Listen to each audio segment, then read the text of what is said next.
بہت شوق پڑ رہا ہے ہمارے جوانوں کو باہر ممالک میں پڑھائی کے لیے جانا اور وہاں کا سفر کرنا. فلاں یونیورسٹی میں پڑھنے جا رہا ہوں, فلاں میرا ایڈمیشن ہو گیا ہے, ویزا میرا ہونے والا ہے. میں ملکوں کے نام نہیں لوں گا, بہت اچھی بات ہے, حکم معصوم ہے. اطلبوا العلم ولو بالصین, علم حاصل کرو چاہے تمہیں چین جانا پڑے. یعنی ایک استعارہ ہے کہ چاہے دور جانا پڑے, ورنہ وہاں کوئی دین پڑھایا تھوڑی جاتا تھا چین میں. جو مدینے والوں کو سرکار فرما رہے ہیں چین چلے جاؤ, قرآن تھوڑی پڑھایا جاتا تھا چین میں, اللہ کا کلام تھوڑی پڑھایا جاتا تھا چین میں. جو مسلمانوں کو کہہ رہے ہیں جا کے چین جا کے, نہیں, مراد ہے کہ دور بھی جانا پڑے تو جاؤ, تو جانا چاہیے, بہت اچھی بات ہے. مگر یہ خطرہ جو منڈلا رہا ہے, یہ جاتے تو بڑے وعدے وعید کر کے ہیں کہ واپس آؤں گا, مگر یہ پھر وہاں جا کے اماں ابا کو بھی بلا لیتے ہیں. جی, اس وقت بہت ایک بڑا مسئلہ ہے. میں خود سفر کر رہا ہوں ان ممالک کا, میں جا کے دیکھ کے بھی آ رہا ہوں. خطرناک ماحول ہوا ہے. پاکستان کی صلاحیت پاکستان سے باہر جا رہی ہے, پاکستان کی اہلیت اور قابلیت وطن سے باہر جا رہی ہے. اور یہ وہاں جا کر یہاں سے کہہ کے جاتے ہیں میں واپس آؤں گا, وہاں جا کے پی آر لیتے ہیں, وہاں جا کے نیشنلٹی لیتے ہیں, گرین کارڈ لیتے ہیں, اپنے وہاں کی زندگی اور بہتر کرنے لگتے ہیں. اور پھر اماں ابا کو بھی کہتے ہیں وہاں کیا رکھا ہے, آ جائیے, اور اماں ابا بھی جانے کو تیار ہو جاتے ہیں. اور ٹھیک ہے, اللہ کی زمین ہے, میں سارے سوالات کے جوابات بھی رکھتا ہوں. اللہ کی زمین ہے, کہیں بھی رہیں, اور دیکھیے وہاں کہاں عزاداری تھی, ہمارے جانے سے ہی ہو گیا. تمہارے جانے سے نہیں ہوا, اس کے پیچھے دعائے زہرا ہے. یہ بہانے نہیں کرو. میں جس لہجے میں اور جس چیز کو مد نظر رکھ کر بات کرنے جا رہا ہوں, وہی بات میرے محترم سننے والے محسوس کریں گے. ہماری وجہ سے وہاں یہ ہو گیا, ہماری وجہ, ٹھیک ہے, لیکن اچھا پھر جھوٹے سچے لیٹر بنا کے صاحب یہ ہو رہا ہے وہ ہو رہا ہے. میں زیادہ بات ممبر سے نہیں کر سکتا. اور وہاں جا کے صاحب معلوم ہوا کہ جی پریشان تھے وہاں پر. 50% یقین سے کہہ سکتا ہوں 50% غلط بیانی کر کے جا رہے ہیں. اور اب جب وہاں چلے جاتے ہیں تو وہاں جا کے وہیں کے ہو جاتے ہیں, اور پاکستان میں صلاحیت پلٹ کے واپس نہیں آتی. اس میں ہمارے سیاستدانوں کی جو نااہلی ہے, جو انہوں نے اس ملک کا حال کیا ہے, جو ہمارے اداروں نے اس ملک کا حال کیا ہے, وہ ایک بہت بڑی دخالت رکھنے والا عنوان ہے. بڑی دخالت اس عنوان کی بھی ہے کہ تم نے بہانہ فراہم کیا ہے کہ لوگ یہاں سے چلے جائیں, تم نے ماحول فراہم کیا ہے کہ لوگ یہاں سے چلے جائیں. اور لوگ کیا چلے جائیں, تم خود کھاتے کماتے یہاں ہو مگر گھر تمہارے وہاں ہیں. تم پاکستان سے زیادہ امریکی ہو, تم پاکستانی سے زیادہ برطانیہ کے رہنے والے ہو. تمہیں یہاں کا کوئی درد ہی نہیں ہے. تمہیں کیا پریشانی؟ جس درد کے ساتھ میں ممبر پہ بیٹھ کے آج 2 محرم کو اس قومی مسئلے کی طرف نشاندہی کر رہا ہوں, ان لوگوں کو تو کوئی پریشانی نہیں ہے جو آج پاکستان کے وارث بنے بیٹھے ہیں. یہ لوگ وہاں چلے جاتے ہیں بچے, اور وہاں سے پھر واپس نہیں آتے. جس خطرے کو میں محسوس کر رہا ہوں نا, جا کے دیکھ کر بھی آیا ہوں. یہ ممکن ہے سنبھلے رہیں, ٹھیک رہیں, مگر ان کے بچے اور ان کے بچوں کے بچے. میں ممبر پہ لطیفہ سنانے کے لیے نہیں بیٹھا, لیکن میں آپ کو بتا رہا ہوں کہ میں ایک ایسا نام سن کر آیا ہوں, ڈیوڈ جان حیدر نقوی. آدھا انگریزوں کا نام, آدھا مسلمانوں کا, اور آدھا شیعہ اور آدھا غیر مسلم. جوزف حسین زیدی, یہ نام بننے جا رہے ہیں. اور ایسے ایسے منظر ہیں جو میں نہیں بیان کر سکتا, صرف اشارہ کروں گا کہ ایک باپ نے, درد ہے بھائی سن لیجئے, کچھ دیر کو کوئی ناراض بھی ہو جائے. ایک باپ نے آدھی رات اپنے بیٹی کے کمرے کی لائٹ جلی دیکھی, جب کھول کے دیکھا تو منظر کچھ اور تھا. تو نہ صرف اس منظر پر باپ تنقید نہیں کر پایا, سوری کہہ کے دروازہ بند کر دیا.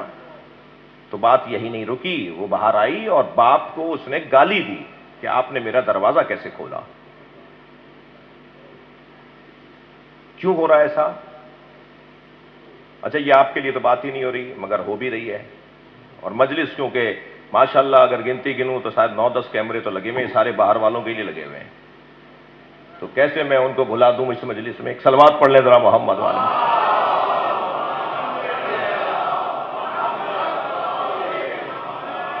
اور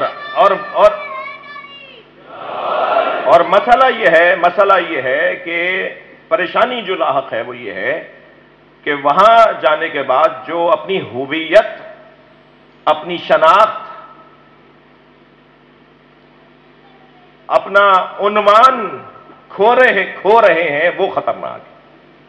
اور وجہ کیا ہے؟ وجہ یہ کہ انسان ہے، اثر پذیر ہے، اثر قبول کرتا ہے، اثر لیتا ہے، کسی منظر کو دیکھ کر اس پہ اثر ہوتا ہے، کسی جملے کو سن کے اس کے اوپر اثر ہوتا ہے۔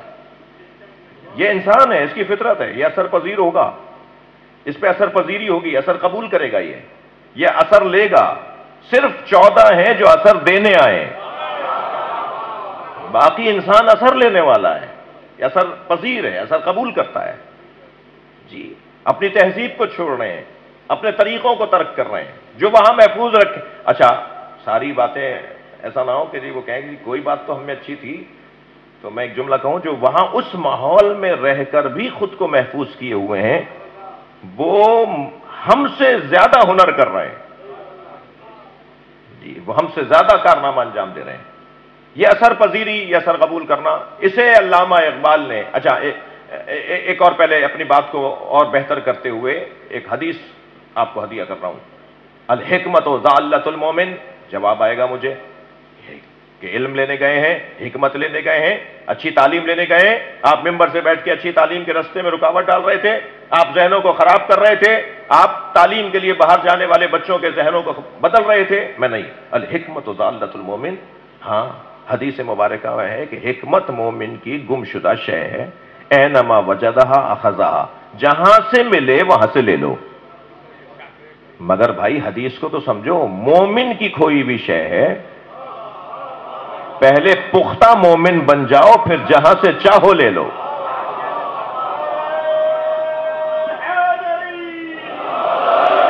اب یہ جو بچہ وہاں جا کر وہاں کا اثر لے کر آ رہا ہے، یا وہاں سے آ ہی نہیں رہا اور وہاں کا ہو کر رہ گیا، اور پھر وہاں خطرناک ماحول کے اندر بہت ساری چیزوں کے حوالے سے ہے۔ اور آج الحمدللہ، پھر تسلی دے رہا ہوں، آج الحمدللہ ان ساری بڑی یونیورسٹیز کے کیمپس پاکستان میں کھل گئے۔ پاکستان میں الحمدللہ دوسرے ممالک سے بچے پڑھنے کے لیے آ رہے ہیں۔ اس وقت پاکستان کی بڑی یونیورسٹیز کے اندر دیگر ممالک کے بچے پڑھنے کے لیے آ رہے ہیں۔ معیار ہمارے ہاں تعلیم کا، وہ اور بات ہے کہ حکومت کے ادارے نہیں ہیں، وہ جہاں تعلیم کا معیار اچھا ہوا ہے وہ حکومتی ادارے نہیں ہیں، وہ لوگوں کی اپنی یونیورسٹیاں ہیں، وہ بڑے بڑے اداروں کی یونیورسٹیاں ہیں، بڑے بڑے لوگوں کی یونیورسٹیاں ہیں جس کے اندر تعلیم اچھی ہو رہی ہے۔ مگر عزیزو، جس بات کے لیے میں نے آپ کو بہت زحمت دی کہ حل کیا ہے اس کا، مولانا آپ نے گلے شکوے تو کیے، حل تو بتاتے، حل کیا ہے اس مسئلے کا؟ حل عرض کر رہا ہوں وہاں والوں کے لیے بھی اور وہاں جانے والوں کے لیے بھی۔ حل یہ ہے کہ جو علامہ اقبال نے دیا ہے، حل وہی ہے جو علامہ اقبال نے دیا۔ علامہ اقبال نے کیا حل دیا؟ جرمنی گئے تھے نا، ڈاکٹر بھی وہیں من کر آئے، ڈاکٹریٹ کی سند بھی انہوں نے جرمنی سے دی۔ پہلا طالب علم تھا جس نے اصول بدلوایا جرمن یونیورسٹی کا کہ انگریزی میں پی ایچ ڈی کروں گا۔ وہاں انگریزی میں پی ایچ ڈی اس سے پہلے، علامہ اقبال سے پہلے اجازت ہی نہیں تھی۔ علامہ اقبال نے اپنی قابلیت، صلاحیت اور شوق اور ذوق کو ثابت کر کے وہاں کا قانون بدلوایا کہ یہ پہلا طالب علم ہے جس کی وجہ سے انگریزی میں پی ایچ ڈی ہوگی، اور پھر وہ وہاں سے ڈاکٹر بن کر آئے۔ میں ان کا گھر بھی دیکھ کر آیا ہوں، ان کے دروازے پہ بیٹھ کے ان کی فاتحہ بھی پڑھ کر آیا ہوں، اور وہاں ہم نے ان کے کلاموں پر مشتمل غزلیہ ایک نشست بھی رکھی تھی۔ میرا بڑا شوق تھا کہ میں جرمنی جاؤں تو امام خمینی، پیرس جاؤں تو امام خمینی کا گھر دیکھ کر آؤں، اور جرمنی جاؤں تو علامہ اقبال کا گھر دیکھ کر آؤں۔ جی، دونوں اس صدی کے نامور لوگ ہیں، بڑے لوگ ہیں۔ تو میں الحمدللہ دونوں کے دروازوں پر ہو کر آیا ہوں، دونوں کو فاتحہ پڑھ کر آیا ہوں، ان کو یاد کر کے آیا ہوں۔ اپنے ساتھ ڈاکٹر جناب اقبال حیدر صاحب بھی ہمارے ساتھ تھے، شعراء کرام ہمارے ساتھ تھے، اور وہاں ہم گئے تو انہوں نے وہ قانون تبدیل کروایا، ان کی وجہ سے انگریزی میں ان کو اجازت ملی، اور پھر بعد کے طالب علموں کے لیے آسانی ہو گئی۔ علامہ اقبال نے فارمولہ دیا ہے، علامہ اقبال نے فارمولہ یہ دیا کہ خیرہ نہ کر سکا اسے جلوے دانش فرہنگ۔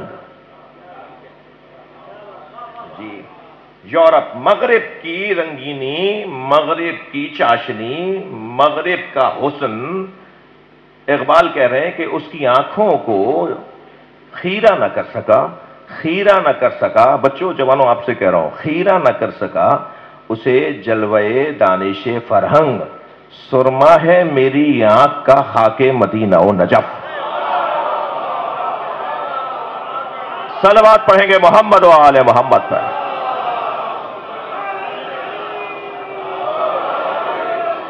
اگر ہم مدینہ و نجف کو آنکھوں میں بسا لیں تو پھر دنیا کا اثر ہمارے اوپر نہیں ہوگا۔